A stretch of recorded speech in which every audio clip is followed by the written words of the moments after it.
कृष्ण कहते हैं, भक्ति का अर्थ केवल भगवान से कुछ मांगना नहीं होता।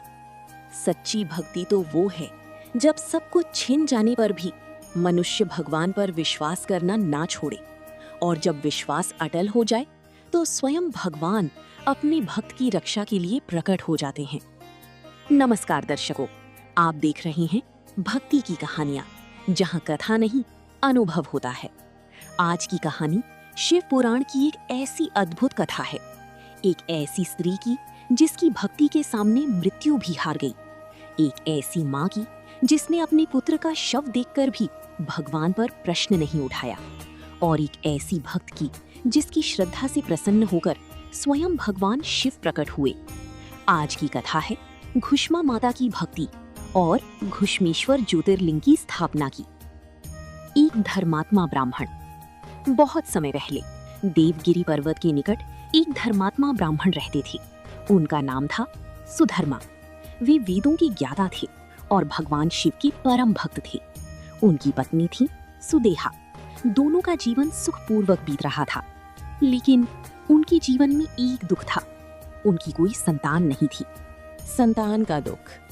समय बीतता गया, लेकिन संतान प्राप्त नहीं हुई। धीरे धीरे सुदेहा का मन दुखी रहने लगा।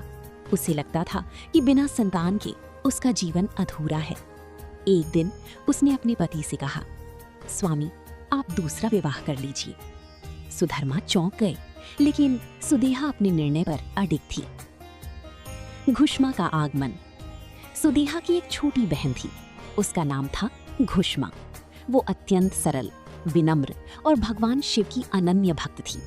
सुदेहा ने अपनी बहन का विवाह सुधर्मा से करा दिया, और इस प्रकार घुष्मा उस घर में आ गई। घुष्मा की अद्भुत भक्ति। घुष्मा का जीवन पूरी तरह भगवान शिव को समर्पित था।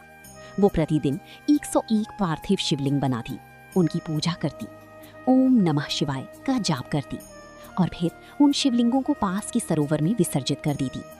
ये क्रम प्रतिदिन चलता रहा, एक दिन भी नहीं टूटा। शिवजी का आशीर्वाद। घुष्मा की भक्ति से प्रसन्न होकर भगवान शिव ने उसे आशीर्वाद दिया। कुछ समय बाद घुष्मा ने एक सुंदर पुत्र को जन्म दिया। पूरा घर खुशियों से भर गया। सुधर्मा अत्यंत प्रसन्न थी। घुष्मा भगवान का धन्यवाद कर रही थी, लेकिन एक व्यक्ति ऐसा था जिसके मन में खुशी नहीं थी। वो थी सुदेहा। ईर्ष्या की आग। शुरुआत में सुदेहा भी प्रसन्न थी, लेकिन धीरे धीरे उसके मन में ईर्ष्या जन्म लेने लगी। उसे लगने लगा कि अब घर में उसका महत्व कम हो गया है। सभी लोग घुष्मा और उसके पुत्र की प्रशंसा करते थे, और यही बात सुदेहा को अंदर ही अंदर जलाने लगी। ईर्ष्या धीरे धीरे घृणा में बदल गई, और एक दिन उसने एक भयानक निर्णय ले लिया। वो भयावह रात। एक रात जब पूरा घर सो रहा था, सुदेहा चुपचाप घुष्मा के पुत्र के कमरे में पहुंची और क्रोध तथा ईर्ष्या में अंधी होकर उसकी हत्या कर दी। फिर उसके शरीर को टुकड़ों में काटकर उसी सरोवर में फेंक दिया जहां घुष्मा प्रतिदिन शिवलिंग विसर्जित करती थी। सुबह का दृश्य। सुबह जब परिवार जागा तो पुत्र कहीं दिखाई नहीं दिया। खोज शुरू हुई, और कुछ समय बाद रक्त के निशान दिखाई दिए। घर में हाहाकार मच गया। सुधर्मा स्तब्ध रह गई, लेकिन सबसे आश्चर्य की बात ये थी कि घुष्मा शांत थी। उसकी आंखों में आंसू नहीं थे, उसके चेहरे पर भय नहीं था, अटूट विश्वास। घुष्मा ने कहा, जिस भगवान ने मुझे ये पुत्र दिया है वही उसकी रक्षा भी करेंगे। मैं पहले अपनी पूजा पूरी करूंगी। और फिर वो प्रतिदिन की तरह 101 शिवलिंग बनाने लगी। सब लोग हैरान थी। एक माँ जिसका पुत्र गायब है, वो इतनी शांत कैसे हो सकती है? लेकिन घुष्मा का विश्वास परिस्थितियों से बड़ा था। चमत्कार। पूजा पूरी हुई। घुष्मा ने शिवलिंगों का विसर्जन किया, और जैसे ही वो सरोवर से वापस लौटने लगी, अचानक उसने सामने देखा, उसका पुत्र जीवित खड़ा था। पूरा वातावरण हर हर महादेव के जयकारों से गूंज उठा। सुधर्मा की आंखों में आंसू आ गए। सभी लोग इस चमत्कार को देखकर स्तब्ध रह गए। भगवान शिव का प्रकट होना। उसी क्षण एक दिव्य प्रकाश प्रकट हुआ, और वहां स्वयं भगवान शिव प्रकट हुए। महादेव बोले, घुष्मा, तुम्हारी भक्ति ने मुझे अत्यंत प्रसन्न किया है। तुम्हारी पुत्र की हत्या सुदेहा ने की थी, मैं अभी उसे दंड देता हूं। क्षमा की महानता। लेकिन घुष्मा ने हाथ जोड़ लिए और बोली, प्रभु, यदि आप मुझसे प्रसन्न हैं तो मेरी बहन को क्षमा कर दीजिए। उसने जो किया अज्ञान में किया, मैं उसके लिए दंड नहीं, क्षमा चाहती हूँ। भगवान शिव मुस्कुराए, क्योंकि भक्ति के साथ क्षमा भी थी और यही घुष्मा की सबसे बड़ी महानता थी। घुष्मेश्वर ज्योतिर्लिंग की स्थापना।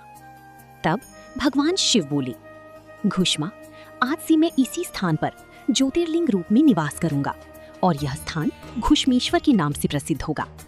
उसी स्थान पर प्रकट हुआ घुष्मेश्वर ज्योतिर्लिंग, जो आज 12 ज्योतिर्लिंगों में अंतिम ज्योतिर्लिंग माना जाता है। इस कथा का गहरा अर्थ, सच्ची भक्ति परिस्थिति देखकर नहीं बदलती। ईर्ष्या सबसे बड़ा शत्रु है और क्षमा मनुष्य को भगवान के सबसे निकट ले जाती है। कलयुग के लिए संदेश, आज लोग छोटी सी समस्या आने पर भगवान पर प्रश्न उठाने लगते हैं, लेकिन घुष्मा माता सिखाती हैं, विश्वास तब नहीं परखा जाता जब सब अच्छा हो, विश्वास तब परखा जाता है जब सब कुछ खोता हुआ दिखाई दे। तो दर्शकों, ये थी घुष्मा माता की अद्भुत भक्ति और घुष्मेश्वर ज्योतिर्लिंग की स्थापना की कथा। अगर आपको ये कथा पसंद आई हो तो लाइक करें, शेयर करें और चैनल को सब्सक्राइब जरूर करें। कमेंट में जरूर लिखें, जय श्री कृष्ण। हम फिर मिलेंगे एक नई भक्ति कहानी के साथ। तब तक के लिए धर्म के मार्ग पर चलते रहिए और भगवान पर विश्वास बनाए रखिए। बने रहिए भक्ति की कहानियां परिवार के साथ। धन्यवाद। राधे राधे।